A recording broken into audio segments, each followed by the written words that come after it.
Olá, irmãos e amigos, a graça e a paz do nosso Senhor Jesus Cristo. Que prazer poder dividir o pão da vida através do estudo da lição da Escola Sabatina. Nosso muito obrigado a você que tem acompanhado nossos estudos. Lembrando que nosso interesse é a edificação do corpo de Cristo. Precisamos crescer no conhecimento da palavra para termos a palavra certa no momento adequado e sermos ferramentas úteis nas mãos do Pai Celeste para alcançarmos aqueles que ainda não conhecem o Senhor.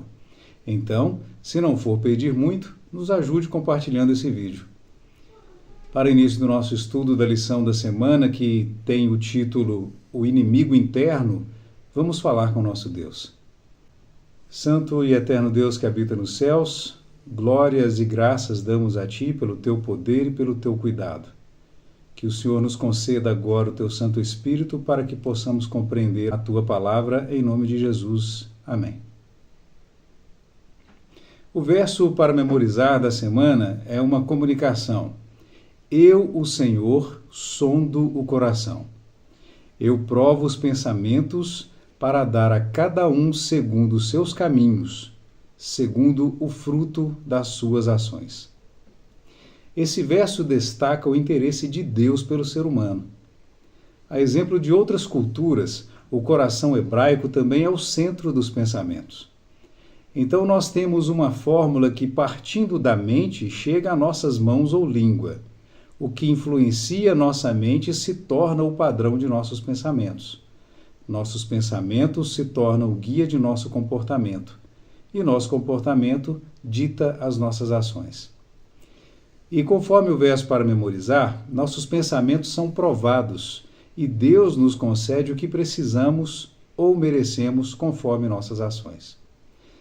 O apóstolo Tiago, no capítulo 1, verso 14 de sua carta, afirma que cada um, porém, é tentado pela própria cobiça, sendo por ela arrastado e seduzido. Ou seja, o ser humano é o seu maior problema e o seu pior inimigo. Essa é a tônica do estudo desta semana.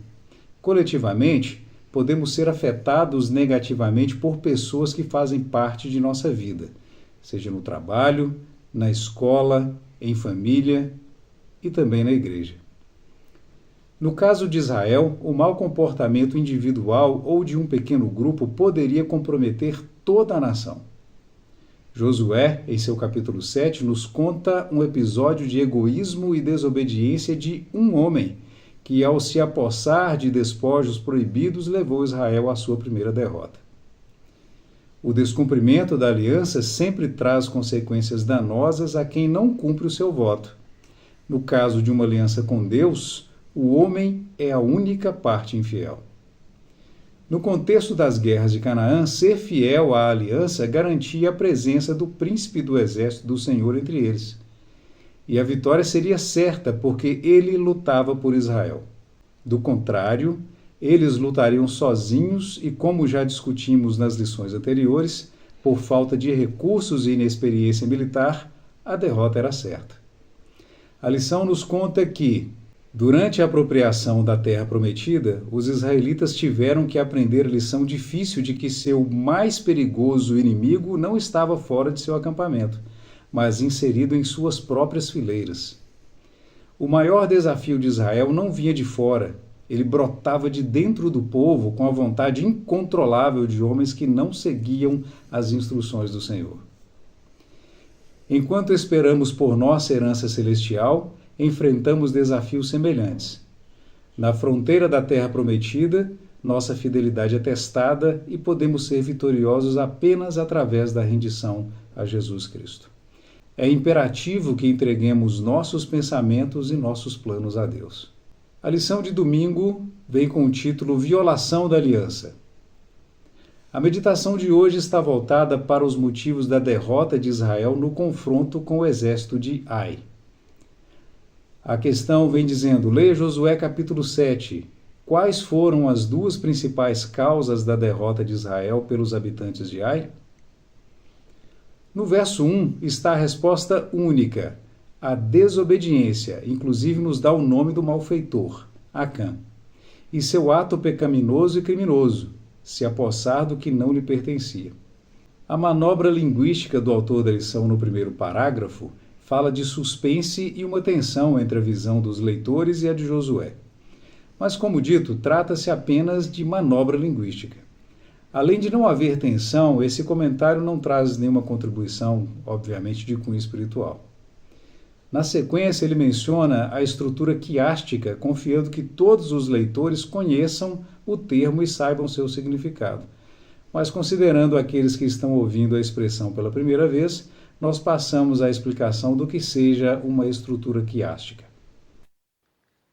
Uma estrutura quiástica ou um quiasma é, na verdade, originado na letra grega chamada de qui, que é semelhante ao x que nós temos no português. Esse é um recurso literário retórico que tem como função principal destacar as ideias de um texto, em especial, obviamente, a ideia principal.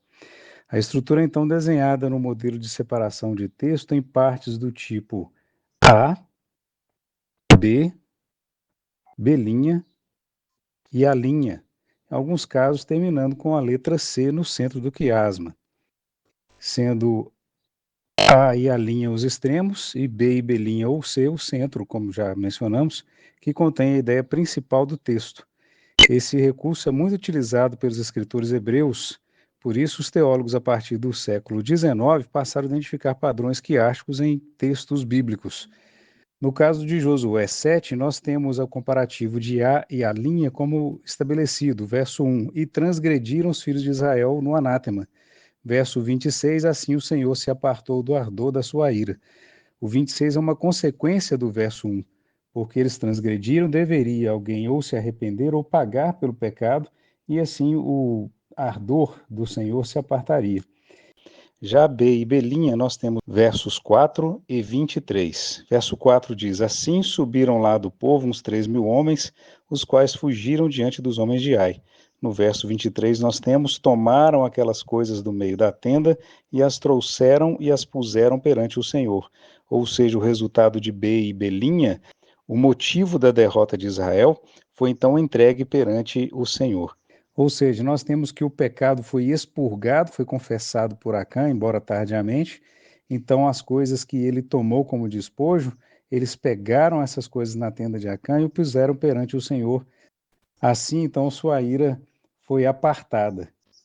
E no centro do quiasma, na letra C, nós temos os versos 13 e 14 que eu destaquei, mas poderia ter começado no verso 11, ido até o verso 16 ou 17, mas palavras-chave que eu selecionei.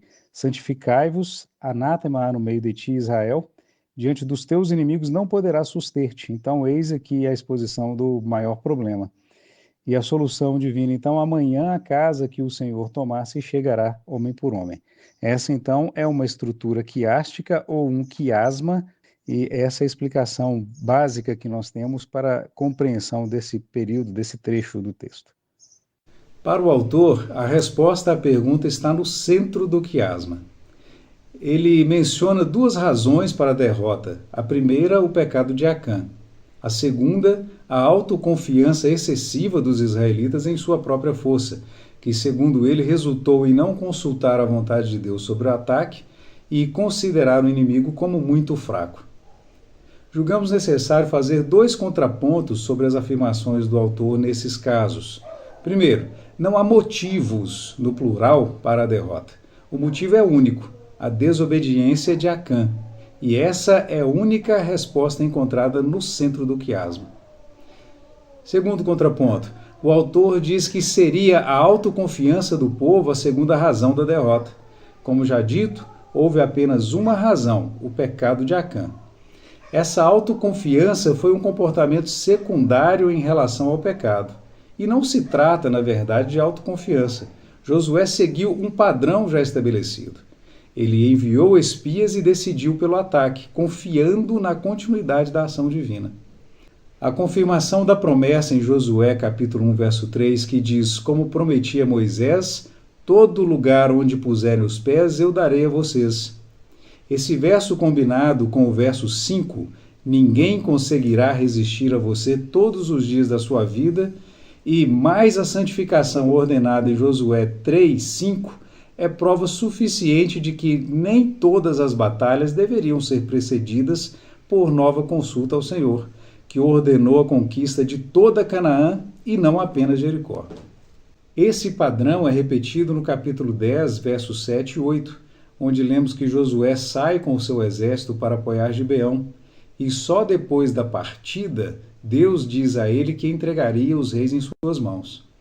Aqui não houve consulta prévia, o que houve foi uma confirmação posterior pelo próprio Deus.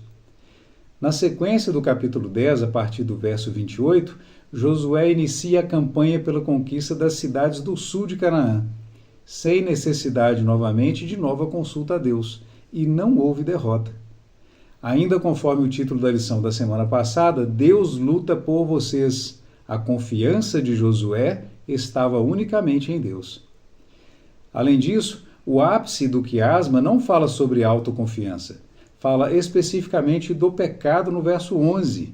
Confirma essa falta como o real motivo no verso 12 e fala da necessidade de restauração do povo por ordem do Senhor, como lemos nos versos 13 e 14. Levanta-te, santifica o povo e dize: santificai-vos para amanhã, porque assim diz o Senhor, Deus de Israel. Anátema há no meio de ti, Israel. Diante dos teus inimigos não poderás suster-te até que tireis o anátema do meio de vós. Amanhã, pois, vos chegareis segundo as vossas tribos, e será que a tribo que o Senhor designar por sorte se chegará, segundo as famílias. E a família que o Senhor designar se chegará por casas, e a casa que o Senhor designar se chegará homem por homem. Voltando ao episódio da derrota em Ai, Josué considerou que todo o povo ainda estivesse seguindo a orientação contida em seu livro no capítulo 3, verso 5, quando Deus ordenou a santificação de todos no acampamento. Diante das maravilhas operadas por Deus, parece que Josué não pôde imaginar que o povo estivesse contaminado por qualquer pecado. Agora, voltando ao pecado de Acã, a ordem divina em Josué 6,17 foi clara: a cidade com tudo o que nela existe será consagrada ao Senhor para destruição. Mas Acã se apossou de alguns despojos. Sobre o pecado de Acã, ao analisarmos o verso 11 até 13 do capítulo 7, nós temos que primeiro é usado o termo geral mais comum para pecado em hebraico, katá. Em seguida vem a especificação e a subdivisão do ato de Acã. Primeiro, Abar, ele transgrediu. Segundo, ele tomou para si, Lacar, das coisas entregues à destruição, que é o Herem, que vimos na semana passada. Terceiro, ele roubou, Ganab. Quarto, ele enganou, Kahash. E quinto, ele colocou, Samu, o Herem roubado entre suas coisas. Agora, nos últimos parágrafos, temos o ponto principal do dia. Por que toda a nação deveria pagar pelo ato de apenas um homem? À primeira vista nos parece injusto, mas não se compreendermos o que era ser parte do povo de Israel. E o apóstolo Pedro nos diz o que significa ser israelita. Mas vós sois a geração eleita, o sacerdócio real, a nação santa, o povo adquirido, para que anuncieis as virtudes daquele que vos chamou das trevas para a sua maravilhosa luz.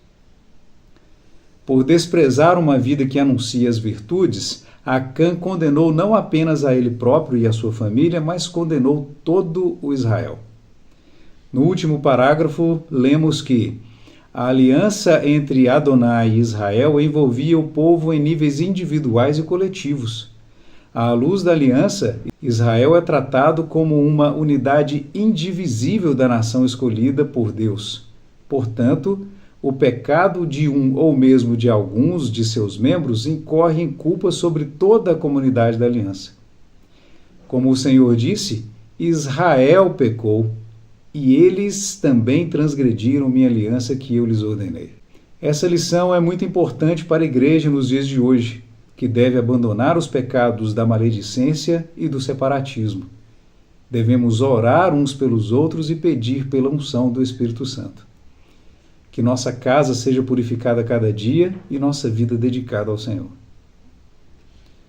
A lição de segunda-feira vem com o título O Pecado de Acã. A questão número 2 nos indica a leitura de Josué, capítulo 7, versos 16 a 19, e questiona: o que todo esse processo nos diz sobre Deus e Acã? Os versos 16 a 19 mostram o desenrolar dos versos 14 e 15, e como acréscimo a revelação do autor do pecado. O tempo dado para a santificação, para expurgar o pecado, é prova dual da misericórdia divina e da mediocridade do ser humano. Mesmo que o transgressor já estivesse condenado à morte, conforme Josué 7,15, o Senhor não seria capaz de perdoá-lo caso confessasse seu pecado em tempo hábil? Embora o texto não declare, entendemos facilmente que Josué tornou a ordem divina pública a todo Israel. E esse era o momento ideal para a confissão de Acã, coisa que infelizmente ele não fez. Essa é a mediocridade do ser humano, não entender a correção como um ato de amor e misericórdia de Deus. Essa misericórdia divina estava expressa no tempo dado à santificação, alcançada através do arrependimento e confissão do pecado. Sem divulgar o transgressor, Deus esperava sua conversão. Não sabemos se a família de Acã estava consciente de seu pecado. Se sabiam, o dia de santificação fora estendido a eles também, e eles deveriam confessar o erro. O pecado entrou e se desenvolveu de forma crescente. O ato secreto e silencioso causou o desastre nacional e a morte de alguns. A solução ou a purificação do povo seguiu o sentido contrário. A culpa coletiva foi eliminada e reduzida de Israel para uma tribo, da tribo para a família. Aqui nós devemos pensar em família de forma mais ampla que em nossos dias. Falamos do patriarca e sua parentela que habitava não na mesma tenda. Então, da família para a casa e da casa para os indivíduos. Além de revelar o ofensor, o processo investigativo também inocentou os inocentes. A mediocridade de Acã continua. O autor da lição chama seu comportamento de obstinação. Mesmo vendo as maravilhas operadas por Deus, mesmo tendo ouvido do juízo iminente sobre sua vida, parece que ele esperava passar desapercebido. Mas nada é escondido dos olhos do Senhor, que sonda o coração humano, conforme o verso para memorizar. É importante observar a maneira como Josué se dirigiu a Acã, meu filho. Essa expressão mostra que seu coração estava cheio de compaixão por Acã, mesmo que ele fosse o executor da pena capital.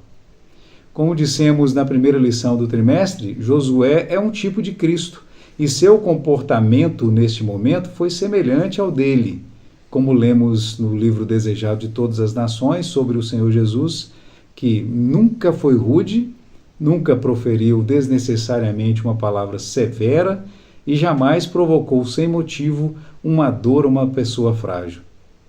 Ele denunciava sem temor a hipocrisia, a incredulidade e a iniquidade, mas tinha lágrimas na voz quando fazia suas esmagadoras repreensões. A lição de terça-feira vem com o título Escolhas Fatais. Na questão de número 3, o autor indica a leitura de Josué capítulo 7, versos 19 a 21, e segue nas questões: o que Josué pediu que Acã fizesse? Qual é o significado desse pedido? Como podemos entender a confissão dele? Josué pediu que Acã fizesse duas coisas. Primeiro, dar glória a Deus e honrá-lo. Segundo, confessar o que fez sem esconder nada.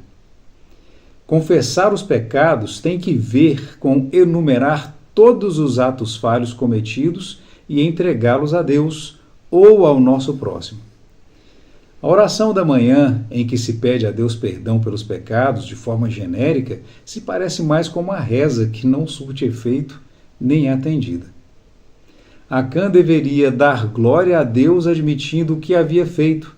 A palavra hebraica todá, comumente usada para agradecimento, também pode ser utilizada no contexto de louvor e, no caso de Acã, confissão de pecado, conforme encontramos também em Esdras 10:11.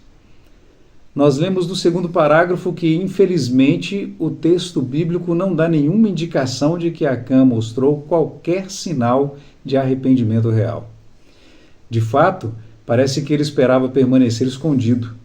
Sua atitude desafiadora o qualificou para ser considerado um ofensor arrogante para quem não havia expiação de acordo com a lei de Moisés. Interessante o paralelo que o autor faz entre a declaração de Acã e a queda de nossos primeiros pais. As palavras vil, desejável e tomou são encontradas em Gênesis 3:6, mas também são repetidas em Josué 7:21. Em sua confissão forçada, Acã admitiu que viu no saque um belo manto de Sinar, 200 siclos de prata e uma barra de ouro. Ele então os cobiçou e tomou. Assim, como no caso de Adão e Eva, a escolha de Acã revela que o pecado é a cobiça que, conforme Tiago 1:14 e 15, nasce na mente, é por ela acariciado e desenvolvido até que ocorre a prática do pecado. Conforme o autor, é o pecado da incredulidade que suspeita de que Deus não deseja o melhor para suas criaturas e esconde delas alguns prazeres requintados que pertencem apenas a ele mesmo. O comentário bíblico de Russell Shapley diz que o valor total dos despojos de que ele se apropriou poderia ter-lhe conferido uma boa aposentadoria, como dito na linguagem moderna. Entretanto, conforme a regra santa, a capa babilônica deveria ter sido destruída e a prata e o ouro deveriam ter sido entregues ao tesouro do tabernáculo. Acã era um violador do tabernáculo, um ladrão de seu tesouro. Atualmente, os 50 siclos de ouro chegariam facilmente a aproximadamente R$400.000. Os 200 siclos de prata valeriam menos hoje, mas tinha valor equivalente na época de Acã. De fato, alguns poderiam facilmente viver dos juros desse dinheiro nos dias de hoje, mais ainda o desobediente em sua época. Além disso, a capa babilônica era um artigo de luxo, um objeto muito valioso, usado por pessoas muito ricas. Seu tecido tinha uma trama inigualável dos fios e podia ser adornado com fios de ouro ou fios de prata. Por conta desse furto, ele e toda a sua casa foram apedrejados e queimados diante do Senhor. Não é a vida mais do que o alimento ou riquezas e o corpo mais do que as vestes? Outro paralelo digno de nota feito pelo autor da lição é o contraste entre as atitudes de Raabe e a de Acã. Ela escondeu os espias, ele escondeu coisas condenadas. Ela ajudou os espias a garantir a vitória, ele garantiu a derrota. Ela fez uma aliança com os israelitas, ele quebrou a aliança com Adonai. Raabe salvou a si e sua família, e eles se tornaram cidadãos de Israel. Acã condenou a si mesmo e sua família à morte e se tornou um exemplo de vergonha. Para finalizar, deixo duas citações da Sra. White. Nunca deite à noite sem ter o coração em paz com Deus e com os que o cercam. Pode ser que essa seja a última noite. E o outro, consagrai-vos a Deus pela manhã. Fazei disto a vossa primeira atividade. Seja esta a vossa oração. Toma-me, ó Senhor, para ser teu inteiramente. Coloca todos os meus planos aos teus pés. Usa-me hoje em teu serviço. A lição de quarta-feira vem com o título Porta de Esperança. A questão de número 4 vem com a indicação de leitura de Josué capítulo 8, versos 1 a 29. O que essa história nos diz sobre como Deus pode transformar nossos piores fracassos em oportunidades? Não apenas essa história. Na verdade, a Bíblia apresenta desde o princípio da história humana o fracasso da humanidade transformado em esperança pela ação divina. No próprio livro de Josué temos o exemplo de Raabe, uma prostituta que mente para ajudar os espias, encontra misericórdia e salvação, tem a vida transformada a tal ponto que é inserida na genealogia de Jesus. De forma análoga, Deus transforma a derrota de Ai em oportunidade de vitória. A misericórdia e a atuação divina em favor de Israel transforma o vale de Acor, ou vale da tribulação, ou vale do distúrbio, vale da inquietação, em uma porta de esperança, conforme lemos em Oséias capítulo 2, verso 15. Essa derrota de Ai foi tão marcante para Israel e parece que tão ofensiva ao próprio Deus que, além de Oséias, Isaías também se refere ao vale e traz uma nova promessa divina. Para o meu povo que me buscou, Saron será um pasto para os rebanhos e o vale de Acor um lugar de descanso para o gado. Conforme se pode ler em Bible Hub, em ambas as passagens, Acor serve como uma ponte literária. O próprio local do julgamento é reformulado como um emblema de renovação. Isaías fala ao restante fiel que herdará a terra restaurada. Oséias imagina o Israel adúltero transformado em uma noiva devotada. A memória de problemas de Acor intensifica a promessa de que Deus pode trazer bênçãos do solo mais desesperador. Voltando ao conflito de Ai, esses cananeus repetiram sua estratégia de ataque.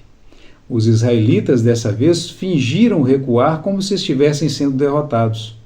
Uma vez atraídos para fora de sua fortaleza, os 30.000 israelitas posicionados não muito atrás da cidade iriam capturar a cidade vazia e incendiá-la.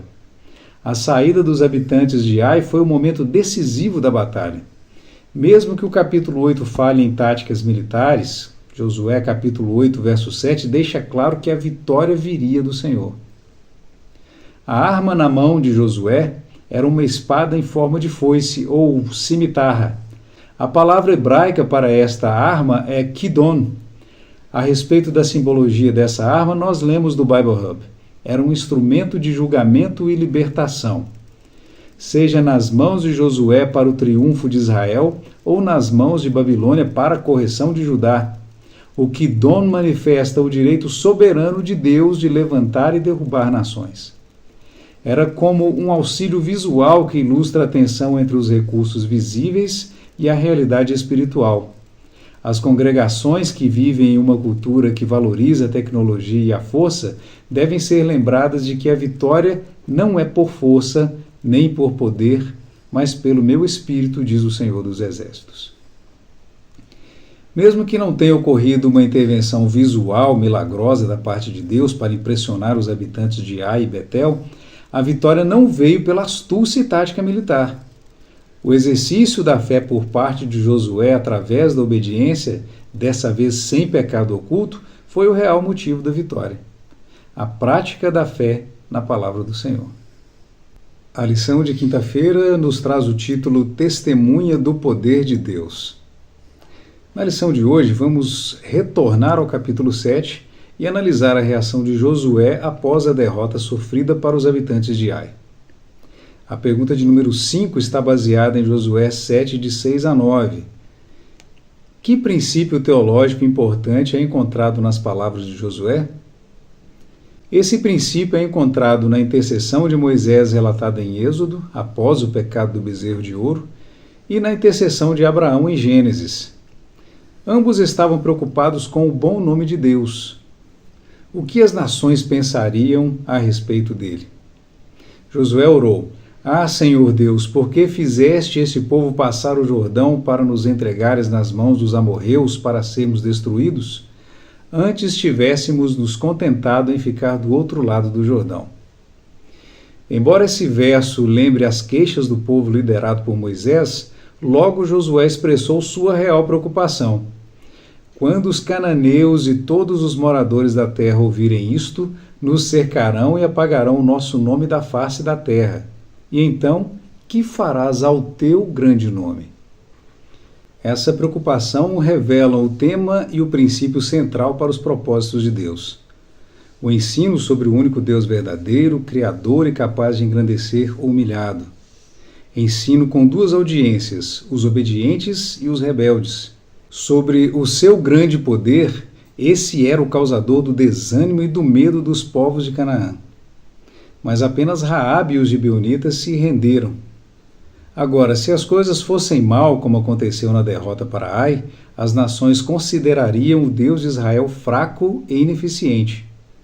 Em Números 14, 15 e 16, também fala sobre a intercessão de Moisés, especialmente sobre preservar o santo nome de Deus. Essa interpretação da fraqueza de Deus certamente encorajaria a resistência canaanita. Em outras palavras, como lemos no último parágrafo, grandes questões e princípios estavam envolvidos, especialmente honrar e glorificar a Deus. Ele que era e ainda é a única esperança para a humanidade. Vimos no estudo desta semana que Deus quer abençoar a humanidade. Muitas vezes Ele não o faz devido aos entraves criados por nós mesmos. Vimos pelo exemplo de Acã e pela reação divina que toda a comunidade de crentes pode ser prejudicada e não abençoada por conta da infidelidade, maledicência e separatismo de alguns. Vimos sobre a importância do arrependimento verdadeiro, seguido da correção de atitudes diante de Deus. Vimos também que não apenas nas histórias da Bíblia, mas especialmente por mim e por você, Deus pode transformar o desespero em esperança e a culpa em perdão. O que nos leva a concluir que seu amor é sem limites e devemos nos entregar integralmente a Ele. No estudo adicional dessa sexta-feira, nós lemos um trecho do livro Patriarcas e Profetas. O pecado mortal que determinou a ruína de Acã teve suas raízes na cobiça, um dos pecados mais comuns e aos quais as pessoas dão menos importância. Acã reconheceu sua culpa quando era tarde demais para que a confissão o beneficiasse. Tinha ouvido o anúncio de que um grande crime havia sido cometido, e não somente isso, tinha ouvido até mesmo de forma clara de que crime se tratava. No entanto, seus lábios permaneceram fechados. Então começou a investigação solene. Ele se encheu de terror ao ver sua tribo ser apontada e em seguida sua família e sua casa. Ainda assim, não fez confissão alguma até que o dedo de Deus apontou para ele. Então, quando seu pecado já não podia mais ser escondido, admitiu a verdade. Como é frequente esse tipo de confissão? Há uma grande diferença entre admitir fatos depois de terem sido provados e confessar pecados conhecidos unicamente por nós mesmos e Deus. Acã não teria confessado o seu crime se não tivesse esperado que isso o isentasse das consequências. Sua confissão serviu apenas para mostrar que o castigo era justo. Seu arrependimento não foi sincero, não houve tristeza pelo pecado, mudança de propósito, nem aversão ao mal. Diferente de Acã, nós podemos nos beneficiar das oportunidades dadas por Deus. Santo e bom Deus que estás nos céus, agradecemos ao Senhor pelo estudo da tua lição, que esses princípios possam ser inculcados e gravados em nossa mente e nosso coração, para que venhamos desviar os nossos pés de praticar o mal. Que o teu Santo Espírito seja o nosso guia e que o amor de Jesus Cristo e a sua graça seja uma constante em nossas vidas, em nome de Jesus. Amém.